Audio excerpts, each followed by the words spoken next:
Hello dear students, आज हम लोग पढ़ेंगे वीडियो नंबर 18 स्पेशल सीरीज। जैसा आप सब जान रहे हैं, हमारे द्वारा वंदना क्वेश्चन सीरीज का कंप्लीट सोल्यूशन विद एक्सप्लेनेशन आप सब के लिए लाया जा रहा है। तो आइए आज का सेशन यहीं से स्टार्ट करते हैं। वीडियो को एक बार जोरदार तरीके से लाइक करें, सब्सक्राइब करें और अपने ज़्यादा से ज़्यादा दोस्तों के साथ शेयर करें। और वीडियो में अपना कमेंट्स जरूर करें। कोई प्रकार की क्वेश्चन में अगर आपको परेशानी हो रही है, समझ में नहीं आ रहा है, इसके लिए आप जरूर कमेंट करें। आइए आज का वीडियो यहीं पे स्टार्ट करते हैं। क्वेश्चन नंबर आज का हमारा फर्स्ट क्वेश्चन होगा, जो होगा क्वेश्चन नंबर 20। क्वेश्चन नंबर 20 कहता है कि zinc does not show the variable valency as the element of D block because. तो पूछ रहा है कि डी ब्लॉक का एलिमेंट है, कौन है? जिंक, बट ये वेरिएबल वैलेंसी शो नहीं करता। वेरिएबल वैलेंसी शो नहीं करता, ऐसा क्यों करता है? रीजन दिया हुआ है कि this is soft metal and d orbital is full, its melting point is low and 2 electrons are present in outermost shell। देखिए बात करते हैं जिंक का। आप जानते हैं जिंक पीरियोडिक टेबल के एलिमेंट है जिसका एटॉमिक नंबर क्या है? 38। सबसे पहले आइए इसका इलेक्ट्रॉनिक कन्फिग्रेशन करते हैं। इलेक्ट्रॉनिक कन्फिग्रेशन करेंगे तो 1s2, 2s2, 2p6, 3s2, 3p6, 4s2 and 3d10। यह जिंक का इलेक्ट्रॉनिक कन्फिग्रेशन होता है। अब आप समझ सकते हैं कि यहाँ पे जो जिंक का है, देखिए वेरिएबल वैलेंसीज कब शो करते हैं कोई भी एलिमेंट? वेरिएबल वैलेंसीज तब शो करते हैं जब इसके पास एम्प्टी ऑर्बिटल्स होते हैं, ठीक है। तो यहाँ पे देखिए जिंक के पास क्या फुलफिल डी ऑर्बिटल है। क्या है? Fulfil D orbital. Fulfil D orbital होने से क्या प्रॉपर्टी इसके पास? ये क्या है? स्टेबल है। ये क्या है? स्टेबल है। अब जब कोई भी मॉलिक्यूल या स्पीसीज एलिमेंट स्पेशल होगा तो क्या वो फिर अनस्टेबल होना चाहेगा? नहीं होना चाहेगा, क्योंकि अगर ये इलेक्ट्रॉन लॉस भी करेगा या गेन भी करेगा तो क्या होगा? इसकी वैलेंसी चेंज होगी, इसकी स्टेबिलिटी क्या होगी? डिस्टर्ब होगी। और जब भी कोई भी एलिमेंट अपनी स्टेबिलिटी को लॉस नहीं करना चाहेगा, यही रीजन है जिसकी वजह से due to fulfil electronic configuration या D10 electronic configuration zinc does not show variable valency property. तो हमारा ऑप्शन नंबर बी सही हो जाएगा। क्या? Due to D orbital full, due to D10 electronic configuration आप लिख सकते हैं। Due to D10 electronic configuration zinc does not show variable valency. Variable valency यहीं पे आइए एक चीज और बता देते हैं। देखिए जितने भी डी ब्लॉक के एलिमेंट होते हैं वो ट्रांजिशन प्रॉपर्टी शो करते हैं। कौन सी प्रॉपर्टी? Transition property. और वो ट्रांजिशन प्रॉपर्टी की वजह से जो एलिमेंट होते हैं कलर प्रॉपर्टी शो करते हैं। लेकिन जो जिंक होता है, जिंक कलर प्रॉपर्टी नहीं शो करता। कलर प्रॉपर्टी शो नहीं करता। क्यों नहीं करता? आप यही ऊपर वाला रीजन दे सकते हैं कि due to D10 electronic configuration zinc does not show variable valencies, या कह सकते हैं due to D10 electronic configuration zinc does not show colour property. Colour property इसलिए नहीं शो करता क्योंकि इसके पास D10 इलेक्ट्रॉनिक कन्फिग्रेशन है, इसके इलेक्ट्रॉन DD ट्रांजिशन में इन्वॉल्व नहीं होते। और जब DD ट्रांजिशन में जो कोई भी एलिमेंट के इलेक्ट्रॉन इन्वॉल्व नहीं होंगे वो कलर प्रॉपर्टी शो नहीं करते। बाकी रेस्ट ऑफ द एलिमेंट क्या करते हैं? DD ट्रांजिशन शो करते हैं, जिसकी वजह से कलर प्रॉपर्टी भी शो करते हैं। तो आइए एक क्वेश्चन में हमने दो इंपॉर्टेंट क्वेश्चन को सॉल्व कर लिया। पहला कलर प्रॉपर्टी और दूसरा वेरिएबल वैलेंसी। ओके, आइए हम लोग नेक्स्ट क्वेश्चन पे चलते हैं। Question number 21। क्वेश्चन नंबर 21 की बात करें, 21 which is transition element in the following. आपको कुछ एलिमेंट्स दिए हुए हैं, जैसे एल्युमिनियम दिया हुआ है, आर्सेनिक दिया हुआ है, निकेल दिया हुआ है और लेड दिया हुआ है। अब देखिए ये आपको एलिमेंट दिया हुआ है और पूछ रहा है कि which element is so transition element. Transition element दिया हुआ है। सबसे पहले ट्रांजिशन एलिमेंट मतलब क्या होता है? ऐसे एलिमेंट जिसके पास डी ऑर्बिटल क्या हो जाए? डी ऑर्बिटल प्रेजेंट हो, उसी को ट्रांजिशन एलिमेंट कहते हैं। डी ऑर्बिटल प्रेजेंट होने का मतलब जो लास्ट इलेक्ट्रॉन है डी शेल में, डी ऑर्बिटल में जाना चाहिए। किस में जाना चाहिए? डी ऑर्बिटल में। यही एलिमेंट को हम क्या कहेंगे? Transition element. इसका लास्ट इलेक्ट्रॉन डी ऑर्बिटल में जाना चाहिए। आइए बात सबको चेक कर लेते हैं। अगर यहाँ पे बात करें एल्युमिनियम का एटॉमिक नंबर कितना होता है? 13 होता है। आइए इलेक्ट्रॉनिक कन्फिग्रेशन करते हैं। 1s2, 2s2, 2p6, 3s2 and 3p1। ये देखिए एल्युमिनियम किस ब्लॉक का एलिमेंट हो गया? पी ब्लॉक का एलिमेंट होगा। ये कहाँ का? ये पी ब्लॉक का एलिमेंट हो गया। क्यों पी ब्लॉक का एलिमेंट हो गया? इसका जो लास्ट इलेक्ट्रॉन है पी ऑर्बिटल में इन्वॉल्व हो रहा है, इसलिए पी ब्लॉक का एलिमेंट हो गया। नेक्स्ट आते हैं आर्सेनिक। आर्सेनिक का जो एटॉमिक नंबर होता है वो कितना होता है? 33 एटॉमिक नंबर होने की वजह से यहाँ पे आर्सेनिक का 33 होता है। अब इसका आप इलेक्ट्रॉनिक कन्फिग्रेशन करेंगे तो आएगा 1s2, 2s2, 2p6, 3s2 and 3p6, 4s2 and 3d10। उसके बाद 3d10 के बाद 4p3 ये क्या है? किसका इलेक्ट्रॉनिक कन्फिग्रेशन है? आर्सेनिक का। इसका क्या मतलब? आर्सेनिक भी किस ब्लॉक का एलिमेंट है?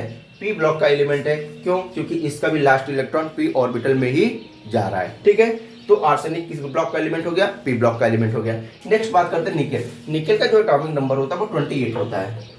निकेल का कितना होता है? 28 का आप इलेक्ट्रॉनिक कन्फिग्रेशन करेंगे 1s2, 2s2, 2p6, 3s2, 3p6, 4s2 and 3d8।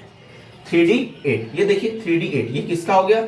ये हो गया निकेल का, और यही हमारा डी ट्रांजिशन एलिमेंट होगा। क्यों ट्रांजिशन एलिमेंट होगा? क्योंकि इसका जो लास्ट इलेक्ट्रॉन है डी ऑर्बिटल में जा रहा है, और डी ऑर्बिटल में जाने की वजह से यह क्या हो गया? ट्रांजिशन प्रॉपर्टी को शो करेगा। इसलिए हम कह सकते हैं कि जो हमारा निकेल है वो कैसा है? ट्रांजिशन एलिमेंट है। राइट आंसर हो गया। नेक्स्ट हम बात कर लेते हैं लास्ट लेड। लेड का क्या होगा? देखिए लेड का एटॉमिक नंबर की बात करेंगे 82 एटॉमिक नंबर होता है। तो 82 एटॉमिक नंबर का इलेक्ट्रॉनिक कन्फिग्रेशन करके बहुत ज़्यादा होगा। आइए हम इसका शॉर्ट इलेक्ट्रॉनिक कन्फिग्रेशन जेनॉन लिख सकते हैं। Xenon 6s2, 5d10, 4f14 and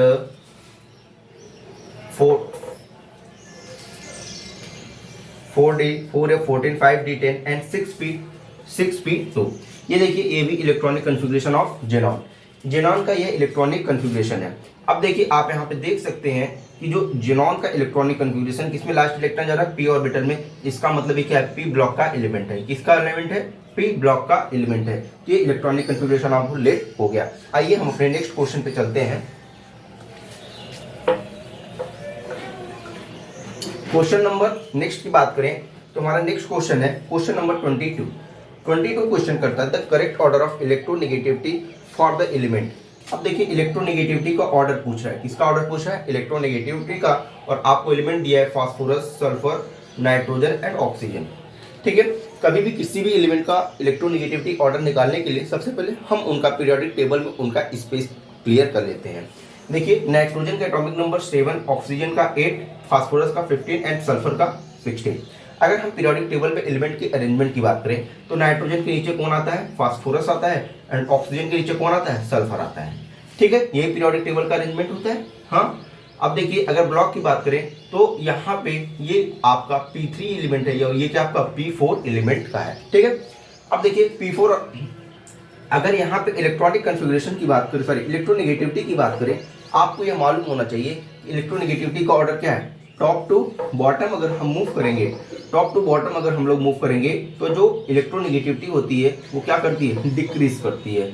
but अगर हम लोग लेफ्ट टू राइट मूव करेंगे, तो इलेक्ट्रोनेगेटिविटी क्या करेगी? इंक्रीज करेगी। ठीक है, इसका मतलब अगर हम लोग बॉटम टू टॉप आए, इससे बॉटम टू टॉप, तो हमारी इलेक्ट्रोनेगेटिविटी क्या होगी? इंक्रीज करेगी। हाँ, इसी का जस्ट हमने क्या कर दिया? रिवर्स कर दिया, बॉटम टू टॉप। तो यहाँ पे बात करें तो जो फास्फोरस की इलेक्ट्रोनेगेटिविटी होगी, नाइट्रोजन की जो इलेक्ट्रोनेगेटिविटी होगी, ऑक्सीजन की जो इलेक्ट्रोनेगेटिविटी होगी, और सल्फर की क्या इलेक्ट्रोनेगेटिविटी। ठीक है, कि ऑक्सीजन पीरियोडिक टेबल का मोस्ट इलेक्ट्रोनेगेटिव एलिमेंट क्या होता है? Fluorine, oxygen and nitrogen. Fluorine, oxygen and nitrogen. तो यहाँ पे हमें मालूम है ऑक्सीजन सबसे ज्यादा इलेक्ट्रोनेगेटिव एलिमेंट होगा, उससे कम कौन होगा? नाइट्रोजन होगा। उससे कम कौन होगा? नाइट्रोजन होगा। अब देखिए इसके बाद हम बात करें सबसे कम इलेक्ट्रोनेगेटिविटी की बात करें तो सबसे कम इलेक्ट्रोनेगेटिविटी यहाँ पे देखिए नाइट्रोजन से ज्यादा इलेक्ट्रोनेगेटिव कौन होगा? सल्फर से ज्यादा इलेक्ट्रोनेगेटिविटी नाइट्रोजन की होगी। क्यों?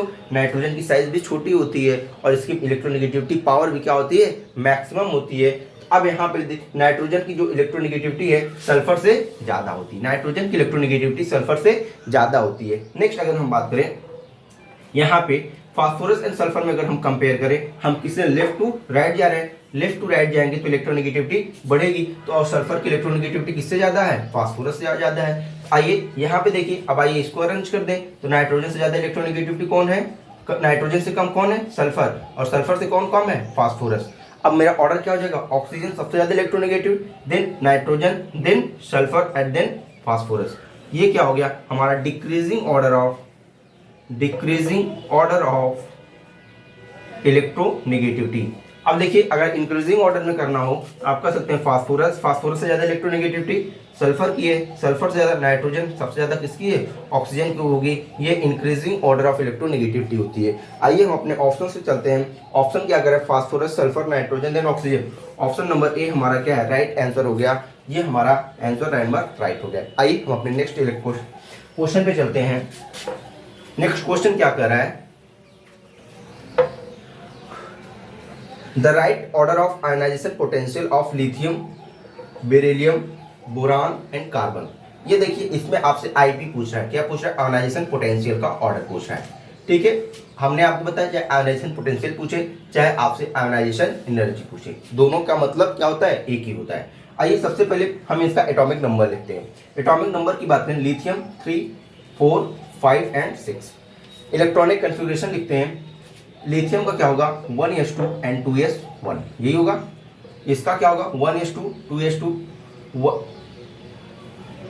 2s2 and 2p1 and 2s2, 2p2। ये देखिए ये किसका हो गया, कार्बन का हो गया, ये बोरान का हो गया, ये बेरिलियम का हो गया और ये लिथियम का हो गया। अब देखिए आयोनाइजेशन पोटेंशियल की बात हो रही है। आयोनाइजेशन पोटेंशियल क्या होती है, हमें मिनिमम अमाउंट ऑफ एनर्जी क्या करनी देनी होगी to release 1 electron from its last orbital. ठीक है, अब देखिए मिनिमम अमाउंट ऑफ एनर्जी कहाँ पे देना पड़ेगा, देखिए यहाँ पे बात करें और यहाँ पे बात करें। देखिए ये दोनों ऑर्बिटल, यहाँ पे बात करें ये क्या है, फुलफिल ऑर्बिटल है। कैसा है, फुलफिल ऑर्बिटल है। तो जाहिर सी बात है यहाँ पे मैंने एनर्जी क्या होगा ज्यादा देना पड़ेगा, क्या करना पड़ेगा, ज्यादा देना पड़ेगा। अब देखिए अगर यहाँ पे लिथियम की बात करें, लिथियम से एक इलेक्ट्रॉन निकालना आसान है, तो लिथियम को आप थोड़ी सी एनर्जी प्रोवाइड करेंगे तो लिथियम के अपने इलेक्ट्रॉन को क्या करेगा, डोनेट कर देगा। तो लिथियम क्या होगा, लिथियम का आयनाइजेशन पोटेंशियल सबसे कम होगा। अब देखिए लिथियम से ज्यादा किसका होगा, लिथियम से ज्यादा की बात करें तो यहाँ पे देखिए हमने अभी पता बेरिलियम, बेरिलियम पास क्या है 2s2, 1s2, 2s2, इसके पास फुलफिल्ड ऑर्बिटल है, इसलिए इसमें जो एनर्जी हम लोग प्रोवाइड करेंगे वो ज्यादा एनर्जी प्रोवाइड करना पड़ेगा, हमें ज्यादा एनर्जी यहाँ पे क्या करना पड़ेगा, देना पड़ेगा। अगर यहाँ पे हम बोरान की बात करें, यहाँ पे देखिए 2s2 एंड 2p1, क्या करेगा, बोरान भी चाहेगा ना अपना एक इलेक्ट्रॉन p1 से लॉस करके किस पे आ जाए, 2s2 पे आ जाए, 2s2 पे आ जाए, इसलिए जो बोरान की एनर्जी लगेगी वो थोड़ा सा लिथियम से ज्यादा लगेगी। लेकिन उसके बाद फिर किसके पास आएंगे हम लोग, बेरिलियम के पास आएंगे, देन कार्बन के पास जाएंगे। तो कार्बन की आयोनाइजेशन पोटेंशियल क्या होगा, सबसे ज्यादा होगा। ये increasing order of ionization potential, ionization potential का इंक्रीजिंग ऑर्डर है। सबसे कम एनर्जी लिथियम, उससे ज्यादा boron, then beryllium, then carbon. ठीक है, आइए हम अपने ऑर्डर पे चलते हैं। क्वेश्चन में क्या दिया हुआ है, ऑप्शन राइट में यहाँ पे डिक्रीजिंग ऑर्डर दिया हुआ है। डिक्रीजिंग ऑर्डर की बात करें तो कार्बन सबसे ज्यादा, उससे कम बेरिलियम, उससे कम बोरान, उससे कम लिथियम, उससे कम क्या है, लिथियम है। ये किस पे ऑर्डर हो गया, ये डिक्रीजिंग ऑर्डर में हो गया। तो हमारा ऑप्शन क्या है, कार्बन, हमारा ऑप्शन नंबर ए क्या होगा, करेक्ट आंसर हो गया। तो क्वेश्चन नंबर 23 का ऑप्शन नंबर ए क्या है, करेक्ट आंसर हो गया। ठीक है, समझ में आया, क्योंकि हम आयनाइजेशन पोटेंशियल का क्या मतलब होता है कि इलेक्ट्रॉन को आउटर शेल से रिलीज करना, और इलेक्ट्रॉन को आउटर शेल से रिलीज करने में किसमें हमें मिनिमम अमाउंट की एनर्जी को क्या करना पड़ेगा, सप्लाई करना पड़ेगा। हमने देखा यहाँ पे लिथियम और बोरान में एनर्जी कम देनी पड़ी कंपेयर टू बेरिलियम, क्योंकि यहाँ पे क्या है, फुलफिल इलेक्ट्रॉनिक कन्फिग्रेशन है, इसलिए यहाँ पे एनर्जी ज्यादा देनी पड़ रही है compare to the boron. Okay, आइए हम अपने नेक्स्ट क्वेश्चन पे चलते हैं। क्वेश्चन नंबर नेक्स्ट क्या है, वीडियो में लाइक, सब्सक्राइब और शेयर बने रहने चाहिए। क्वेश्चन नंबर 24 क्या कर रहा है, 24 क्वेश्चन की बात करें, chemical properties of atom is depend on. देखिए केमिकल प्रॉपर्टीज किस पे डिपेंड करती है, केमिकल प्रॉपर्टीज। आइए ऑप्शंस की बात करते हैं। तो मास नंबर, नेक्स्ट है आपका atomic number, atomic number, next है atomic number and mass, atomic number and atomic mass, atomic number and atomic mass, next है number of neutron, number of neutron. अब देखिए आपको मालूम होना चाहिए हमारा जो पीरियोडिक टेबल है वो किस पे बेस्ड है, पीरियोडिक टेबल जो हमारा बेस्ड है वो किस पे बेस्ड है, एटॉमिक नंबर पे बेस्ड है। किस पे बेस्ड है, एटॉमिक नंबर। और एटॉमिक नंबर के किस ऑर्डर पे बेस्ड है, increasing order of atomic number, increasing order of atomic number. ये हमारा पीरियोडिक टेबल इसी पे बेस्ड है। तो हमारा मॉडर्न पीरियोडिक टेबल किस पे बेस्ड है, एटॉमिक नंबर पे बेस्ड है। किस ऑर्डर पे बेस्ड है, increasing order of atomic number. हम देखते हैं कि पीरियोडिक टेबल में जब हम चाहे लेफ्ट टू राइट मूव करते हैं तो वहां पे देखते हैं एटॉमिक नंबर सबका इंक्रीज करता जाता है। तो देखिए मास नंबर पे हमारा केमिकल प्रॉपर्टी है। अच्छा, केमिकल प्रॉपर्टी भी किस पे बेस्ड हो जाएगा, तो एटॉमिक नंबर पे बेस्ड हो जाएगा। क्यों एटॉमिक नंबर बेस्ड हो जाएगा, क्योंकि जो केमिकल प्रॉपर्टीज होती है, फिजिकल प्रॉपर्टीज होती है, वो एटॉमिक नंबर के मूवमेंट पे ही डिपेंड करती है। हम जानते हैं हर एलिमेंट का chemical property, physical property element to element vary करता है जैसे जैसे उसके एटॉमिक नंबर चेंज होते रहते हैं। ठीक है, तो एटॉमिक नंबर पे ही हमारा केमिकल प्रॉपर्टी, फिजिकल प्रॉपर्टी सब डिपेंड करता है। ओके, आइए नेक्स्ट हम बात करते हैं। एटॉमिक मास कैंसिल हो गया, एटॉमिक नंबर एंड एटॉमिक मास वो भी कैंसिल हो गया, एंड नंबर ऑफ न्यूट्रॉन ये भी कैंसिल हो गया। आपका ऑप्शन नंबर बी क्या हो गया, करेक्ट आंसर हो गया कि जो केमिकल प्रॉपर्टी होती है वो किस पे डिपेंड करती है, एटॉमिक नंबर पे डिपेंड करती है। आइए नेक्स्ट क्वेश्चन करते हैं, increasing order of metallic characteristics of carbon, yes, antimony, arsenic, bismuth and silicon. ये आपके कुछ एलिमेंट्स दिए हुए हैं। अब पूछ रहा है कि इनका मेटेलिक ऑर्डर क्या होगा। सबसे पहले अगर मेटेलिक प्रॉपर्टी की बात करें, मेटेलिक प्रॉपर्टी आप देखिए यहाँ पे हम कुछ प्रॉपर्टीज की बात करते हैं, मेटल, नॉन मेटल एंड मेटलाइट। किसकी बात करते हैं, मेटल, नॉन मेटल एंड मेटलाइट। ये क्या होते हैं, मेटलाइट क्या, मेटल ऐसी प्रॉपर्टी हो जो भी एलिमेंट हमारे पीरियोडिक टेबल की लेफ्ट साइड बिलोंग करते हैं, जितने भी एलिमेंट हमारे पीरियोडिक टेबल के लेफ्ट साइड बिलोंग करते हैं या इलेक्ट्रॉन डोनेशन टेंडेंसी होती है, उनको हम लोग क्या कहते हैं, मेटल कहते हैं। उन्हें हम क्या कहते हैं, मेटल कहते हैं। नॉन मेटल की बात करें, जितने भी पीरियोडिक टेबल की बात करें, पीरियोडिक टेबल आप सबने देखा होगा, हमारा पीरियोडिक टेबल है ऐसी। हाँ, यहाँ पे हमारा क्या होता है, डी ब्लॉक के एलिमेंट होते हैं, यहाँ पे हमारे क्या होते हैं, पी ब्लॉक के एलिमेंट होते हैं, और यहाँ पे हमारे क्या होते हैं, एस ब्लॉक के एलिमेंट होते हैं। इसका मतलब जितने भी एस ब्लॉक के एलिमेंट होते हैं वो कैसे प्रॉपर्टी शो करते हैं, मेटल की property show. Non metal periodic table के लेफ्ट साइड के एलिमेंट जैसे पी ब्लॉक के एलिमेंट कौन सी प्रॉपर्टी शो करते हैं, नॉन मेटल की प्रॉपर्टी शो करते हैं। मेटलाइट करने मतलब ऐसे एलिमेंट जिसके पास मेटल एंड नॉन मेटल दोनों की प्रॉपर्टी होती है, उन्हें हम क्या कहते हैं, नॉन मेटल कहते हैं। ठीक है, अब आप इनकी प्रॉपर्टीज की बात करें तो आप जानते हैं कि टॉप टू बॉटम आप जाएंगे, टॉप टू बॉटम जाएंगे, नॉन मेटेलिक प्रॉपर्टी क्या करेगी, इंक्रीज करेगी। नॉन मेटेलिक प्रॉपर्टी अगर टॉप टू बॉटम आप मूव करेंगे तो इंक्रीज करेगी। आइए इन सब एलिमेंट को हम अरेंज करते हैं पीरियोडिक टेबल के अकॉर्डिंग। तो आपको ऐसा आपको यह पीरियोडिक टेबल दिख रहा है, हमको मेटलाइट खोजना है। तो अब मेटलाइट के लिए हमारे पास देखिए क्या क्या दिया हुआ है, कार्बन दिया हुआ है, सिलिकॉन दिया हुआ है, एस्टाटीन दिया हुआ है, एंटीमनी दिया हुआ है और बिस्मथ दिया हुआ है, ये दिया हुआ है। हाँ, तो अब हमें इनको पीरियोडिक टेबल में देखना है, पीरियोडिक टेबल में ये कहाँ एलिमेंट क्लाई करते हैं। जैसा हमने आपको बताया लेफ्ट साइड के सब क्या हो गए, मेटल हो गए, ये क्या हो गए, नॉन मेटल, और इसी में नॉन मेटल एंड मेटलाइट दोनों प्रॉपर्टी आपको देखने को मिलेगी।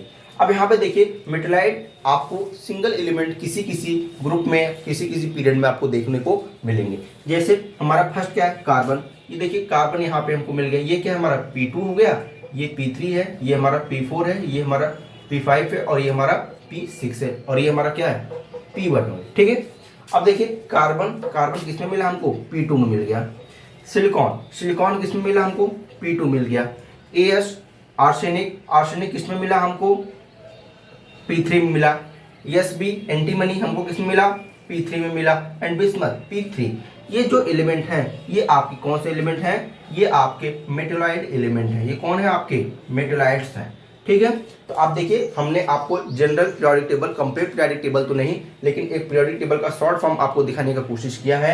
जैसा हमने आपको बताया कि ये सब देखिए ये इलेक्ट्रॉन डोनेटिंग ग्रुप होते हैं, ये इलेक्ट्रॉन डोनेटिंग ग्रुप होते हैं। ये इलेक्ट्रॉन को इजी वे में क्या करते हैं, डोनेट करना चाहते हैं, डोनेट करना पसंद करते हैं। अब ये देखिए जितने भी नॉन मेटल होते हैं, यहाँ पे देखिए, यहाँ पे हम बात करें बोरान भी इलेक्ट्रॉन डोनेटिंग ग्रुप में आता है। बट आप नाइट्रोजन टू फ्लोरीन, ये तीनों ग्रुप के एलिमेंट जो भी होते हैं, ये एलिमेंट इलेक्ट्रॉन को एक्सेप्ट करना पसंद करते हैं। क्या करना पसंद करते हैं? एक्सेप्ट करना पसंद करते हैं। क्यों? इलेक्ट्रॉन एक्सेप्टिंग टेंडेंसी इनके पास होती है। ओके, ये रहे पीरियोडिक टेबल के चार्ट और इसके थ्रू हमने आपको मेटल एंड नॉन मेटल समझाने की कोशिश की है। आइए हम अपने अब नेक्स्ट क्वेश्चन में चलते हैं। हमारा नेक्स्ट क्वेश्चन क्या कर रहा है?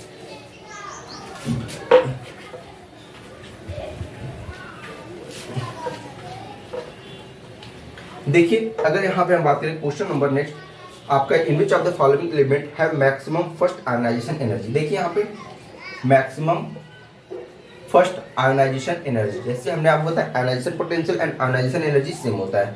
अब देखिए boron, carbon, nitrogen and oxygen. अब देखिए फर्स्ट आयोनाइजेशन एनर्जी मैक्सिमम किसकी होगी? अब देखिए बोरान का हमने बताया 5, 6, 7, 8, ये क्या होगा? इसके एटॉमिक नंबर हो गए। आइए इलेक्ट्रॉनिक कंफिगरेशन करते हैं। बोरान का 1s2, 2s2 and 2p1। Carbon का क्या है? 1s2, 2s2 and 2p2। अब नाइट्रोजन का 1s2, 2s2 and 2p3। Oxygen का 1s2, 2s2 एंड 2p4। अब आप बता सकते हैं, अगर यहाँ से आपसे क्वेश्चन पूछा जाए कि फर्स्ट आयोनाइजेशन पोटेंशियल की बात हो रही है, तो फर्स्ट आयोनाइजेशन पोटेंशियल किसका ज़्यादा होगा? तो अब देखिए यहाँ पे अगर हम बात करें बोरान का, तो बोरान p1 इलेक्ट्रॉन है, वो आसानी से सोचेगा ना, अपना एक इलेक्ट्रॉन हम डोनेट करके 2s2 के प्रॉपर्टी को पा जाए, 1s2 एंड 2s2 की प्रॉपर्टी को पा जाए, जहाँ पे फुलफिल ऑर्बिटल हो जाएगा और स्टेबल महसूस करेगा। इसका कहने का सेंस ये है, ये इसका जो आयोनाइजेशन पोटेंशियल क्या होगा? मिनिमम होगा। क्यों? क्योंकि ये बहुत इजीली वे में अपने एक इलेक्ट्रॉन को डोनेट करना पसंद करेगा। Next 1s2, 2s2 and 2p2, ये अगर इसके एनर्जी से ये क्या 2p2 है, एक इलेक्ट्रॉन को निकालने में ये क्या करेगा? इसकी एनर्जी जो होगी इस फर्स्ट वाले से थोड़ा सा ज़्यादा होगा। हाँ, अगर इसको मिनिमम को 1 एरो से रिप्रेजेंट करें तो इसको डबल एरो से रिप्रेजेंट कर दें। अब देखिए यहाँ पे बात करें नाइट्रोजन की केस में, नाइट्रोजन अपना इलेक्ट्रॉन को बाहर निकालेगा ही नहीं, वो पसंद ही नहीं करेगा। क्यों नहीं पसंद करेगा? क्योंकि 2p3 हमें मालूम है क्या, half filled, full field, half field and full filled orbital या एम्प्टी ऑर्बिटल जो होते हैं उनकी एनर्जी क्या होती है? वो इस एनर्जी स्टेट में क्या होते हैं? वो स्टेबल एनर्जी स्टेट में होते हैं। अगर हाफ फील्ड ऑर्बिटल है, फुल फील्ड ऑर्बिटल है, एम्प्टी ऑर्बिटल है, तो किस स्टेट में होते हैं? स्टेबल एनर्जी के स्टेट में होते हैं। तो इसका मतलब जो यह इलेक्ट्रॉन ऑर्बिटल होगा यह आसानी से अपने इलेक्ट्रॉन को डोनेट नहीं करेगा, इसलिए इसकी आयोनाइजेशन एनर्जी क्या होगी? मैक्सिमम हो जाएगी और हमारा ऑप्शन नंबर सी क्या हो जाएगा? करेक्ट हो जाएगा। नेक्स्ट हम बात करें फास्ट फूड ऑक्सीजन का, तो ऑक्सीजन सोचेगा अपने एक इलेक्ट्रॉन को हम लॉस करके, अपने एक इलेक्ट्रॉन को हम लॉस करके या 2 इलेक्ट्रॉन को गेन करके हम क्या कर दें? 2p3 कन्फिग्रेशन पा जाए या 2p6 इलेक्ट्रॉनिक कन्फिग्रेशन पा जाए। लेकिन यहाँ पे इलेक्ट्रॉन आप जानते हैं कि इलेक्ट्रॉन क्या करता है? इलेक्ट्रॉन O- या O2- के फॉर्म में रहता है। तो यहाँ पे ऑक्सीजन कभी भी इलेक्ट्रॉन डोनेट नहीं करता। क्यों? ऑक्सीजन इलेक्ट्रोनेगेटिव एलिमेंट है, वह इलेक्ट्रॉन को लॉस करना पसंद ही नहीं करेगा, इसलिए वह ऑलवेज प्रेफर करेगा 2p6 इलेक्ट्रॉनिक कन्फिग्रेशन को गेन करने में, क्योंकि ये इलेक्ट्रॉन इलेक्ट्रोनेगेटिव एलिमेंट होने की वजह से ये इलेक्ट्रॉन डोनेट करना पसंद नहीं करता, क्योंकि उसके इलेक्ट्रॉन को क्या होती है? रिक्वायरमेंट होती है। तो हम कह सकते हैं हमारा ऑप्शन नंबर सी क्या हो जाएगा? करेक्ट आंसर हो जाएगा हमारा option number C. Next question हम आते हैं, क्वेश्चन नंबर 27 कहता है increasing order of electron affinity. देखिए हमने आपको बताया था इलेक्ट्रॉन अफिनिटी एंड इलेक्ट्रोनेगेटिविटी में क्या डिफरेंस है। इलेक्ट्रोनेगेटिविटी का क्या मतलब होता है? इलेक्ट्रोनेगेटिविटी का मतलब होता है कि इलेक्ट्रॉन को एक्सेप्ट कर, इलेक्ट्रॉन को क्या करना? अट्रैक्ट करना। और इलेक्ट्रोनेगेटिविटी में क्या होता है कि इलेक्ट्रॉन को अट्रैक्ट तो करना, उसके साथ साथ इलेक्ट्रॉन को अपने ऑर्बिटल में रख लेने की जो कैपेसिटी होती है, टेंडेंसी होती है, वही इलेक्ट्रॉन अफिनिटी होती है। इसी प्रॉपर्टी की वजह से क्लोरीन की इलेक्ट्रॉन अफिनिटी फ्लोरीन से ज़्यादा होती है, क्योंकि क्लोरीन इलेक्ट्रॉन को अट्रैक्ट भी करेगा तेजी के साथ और अपने ऑर्बिटल में उसको क्या करेगा? रख भी लेगा। इसलिए क्लोरीन की जो इलेक्ट्रॉन अफिनिटी होती है फ्लोरीन से ज़्यादा होती है। आइए हमारे पास कुछ एलिमेंट दिए हुए हैं, क्या क्या है? Beryllium, boron, carbon and nitrogen, ये हमारे कुछ एलिमेंट्स हैं। इनकी इलेक्ट्रॉन अफिनिटी को हमें चेक करना है। आइए सबसे बात करते हैं पीरियोडिक टेबल में। आप जानते हैं 4, 5, 6 एंड 7, ठीक है। ये देखिए अब बात आई इलेक्ट्रोनेगेटिविटी की बात करें तो यहाँ पे नाइट्रोजन की इलेक्ट्रोनेगेटिविटी सबसे ज़्यादा, उससे कम कार्बन, उससे कम बोरान बेरिलियम क्या है, इलेक्ट्रो पॉजिटिव एलिमेंट है। अब देखिए इलेक्ट्रॉन को अपने तरफ खींचने की टेंडेंसी इसके पास सबसे ज़्यादा होगी, नाइट्रोजन के पास। यहाँ पे देखिए नाइट्रोजन, अब नाइट्रोजन को इलेक्ट्रॉन को अपने तरफ खींचेगा लेकिन वो एक्सेप्ट नहीं करने की कोशिश, क्यों नहीं करने की कोशिश करेगा, क्योंकि इसके पास p3 इलेक्ट्रॉनिक कन्फिग्रेशन है, और p3 इलेक्ट्रॉनिक कन्फिग्रेशन होने की वजह से अगर वो इलेक्ट्रॉन को अपने ऑर्बिटल में रख लेगा तो इसके पास क्या हो जाएगा, p4 इलेक्ट्रॉनिक कन्फिग्रेशन हो जाएगा और खुद क्या हो जाएगा, अनस्टेबल हो जाएगा। क्या हो जाएगा, अनस्टेबल। बट कार्बन अगर यहाँ पे इलेक्ट्रॉन को क्या करेगा, गेन करेगा, कार्बन इलेक्ट्रॉन को क्या करेगा, गेन करेगा और अपने ऑर्बिटल में इसको रख लेगा, तो कौन सा इलेक्ट्रॉनिक कन्फिग्रेशन आ जाएगा, p3 आ जाएगा। तो p3 में कार्बन की इलेक्ट्रॉन अफिनिटी यहाँ पे ज़्यादा हो जाएगी कंपेयर टू द नाइट्रोजन। क्यों, कार्बन एक इलेक्ट्रॉन को गेन करेगा, उसके बाद p3 इलेक्ट्रॉनिक कन्फिग्रेशन पा जाएगा, और जैसे ही p3 इलेक्ट्रॉनिक कन्फिग्रेशन पाएगा उसकी इलेक्ट्रॉन अफिनिटी क्या हो जाएगी, ज़्यादा हो जाएगी, और बोरान और बेरिलियम। ठीक है, तो ये हमारे प्रॉपर्टीज होते हैं। आइए हम देखते हैं हमारा ऑर्डर क्या क्या है। यहाँ पे दिया है beryllium, nitrogen, boron and carbon. Increasing order सबसे ज़्यादा इलेक्ट्रॉन अफिनिटी किसकी है, कार्बन की। जैसा हमने आपको बताया कार्बन क्या इलेक्ट्रॉन अफिनिटी क्या है, सबसे ज़्यादा इलेक्ट्रॉन अफिनिटी इसकी सबसे ज़्यादा है। उसके बाद हम बात करते हैं नाइट्रोजन, बोरान की बात कर लें। बोरान में क्या है, बोरान की बात करें, बोरान में क्या होता है इलेक्ट्रॉनिक कन्फिग्रेशन 2p1। ये देखिए 2p1, इसकी भी ऑर्बिटल साइज बड़ी है, यह भी एक इलेक्ट्रॉन को गेन करके आसानी से अपने पास रख लेगा। ये देखिए देन नाइट्रोजन सबसे कम क्या होगा, यहाँ पे बेरिलियम की बात करेंगे, देखिए 1s2 एंड 2s2। बोरान की बात करें 1s2 2s2 and 2p1। Carbon की बात करें 1s2 2s2 एंड 2p2, और नाइट्रोजन की बात करें 1s2 2s2 एंड 2p3। ये देखिए यहाँ पे बेरिलियम के देखिए क्या फुलफिल्ड इलेक्ट्रॉनिक कन्फिग्रेशन है, तो ये इलेक्ट्रॉन को एक्सेप्ट ही नहीं करने की कोशिश करेगा। क्यों, क्योंकि इसकी स्टेबिलिटी डिक्रीज कर जाएगी, और यहाँ पे नाइट्रोजन की भी स्टेबिलिटी क्या कर जाएगी, डिक्रीज कर जाएगी। इलेक्ट्रॉन यहाँ पे नाइट्रोजन और बेरिलियम क्या हो जाएगा, अनस्टेबल हो जाएगा। इसलिए ये दोनों क्या होंगे, इलेक्ट्रॉन अफिनिटी की प्रॉपर्टी जो मिनिमम में शो करेंगे, बट बोरान और कार्बन मैक्सिमम शो करेंगे। ठीक है, यहाँ पे कार्बन सबसे ज़्यादा इलेक्ट्रॉन अफिनिटी शो करेगा। क्यों, क्योंकि वो जैसे ही एक इलेक्ट्रॉन गेन कर लेगा वो क्या पा जाएगा, इलेक्ट्रॉन एक p3 इलेक्ट्रॉनिक कन्फिग्रेशन, जिसकी वजह से वो क्या हो जाएगा, स्टेबल हो जाएगा। ठीक है, आइए नेक्स्ट क्वेश्चन पे हम लोग चलते हैं।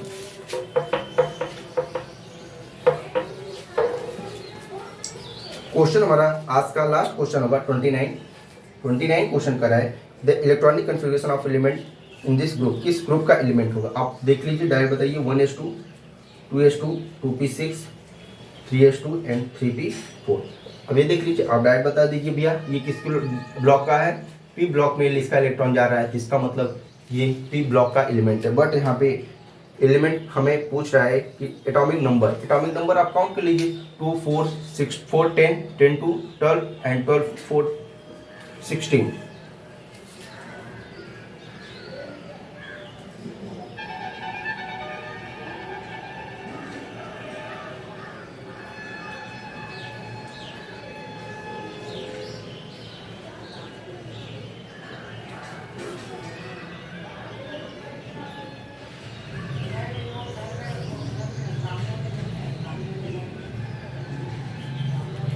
अच्छा, यहाँ पे देखिए एक मिनट, यहाँ पे थोड़ा सा आपको एक इलेक्ट्रॉनिक कन्फिग्रेशन का ये ग्रुप दिया हुआ है।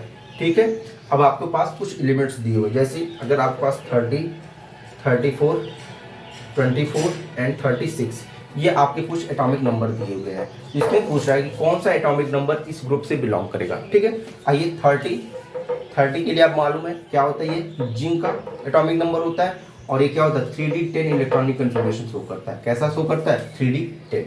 अब देखिए, आइए इसको करके भी दिखाते हैं आपको, 1s2 2s2 2p6 3s2 3p6 and 4s2 and 3d10। ये देखिए आपके कितने इलेक्ट्रॉनिक कन्फिग्रेशन हो गए, d10 इलेक्ट्रॉन, 2 4 कितना हुआ, 2 2 4 6 हो गए, यहाँ पे 4 10 12 18 20 एंड 30। ये देखिए 30 इलेक्ट्रॉनिक कन्फिग्रेशन, इसका मतलब ये किस ब्लॉक का होगा, ये डी ब्लॉक का होगा, d10 इलेक्ट्रॉनिक कन्फिग्रेशन। नेक्स्ट हमारे पास क्या है 34। अगर ये 30 है तो 4s के बाद कितना जाएगा, 4p में ही इलेक्ट्रॉन जाएगा, और ये 4p 4 हो जाएगा। इसका मतलब जिस इलेक्ट्रॉन का वह एटॉमिक नंबर जिसका 34 है, जो भी एलिमेंट है वो किस में जाएगा, वह इलेक्ट्रॉनिक कन्फिग्रेशन इस ग्रुप का होगा। हमारा ऑप्शन नंबर सी का बी क्या हो जाएगा, करेक्ट आंसर हो जाएगा। बच्चों ये रहा आज का वीडियो पसंद आई लाइक करें, सब्सक्राइब करें, शेयर करें। Thank you, bye bye.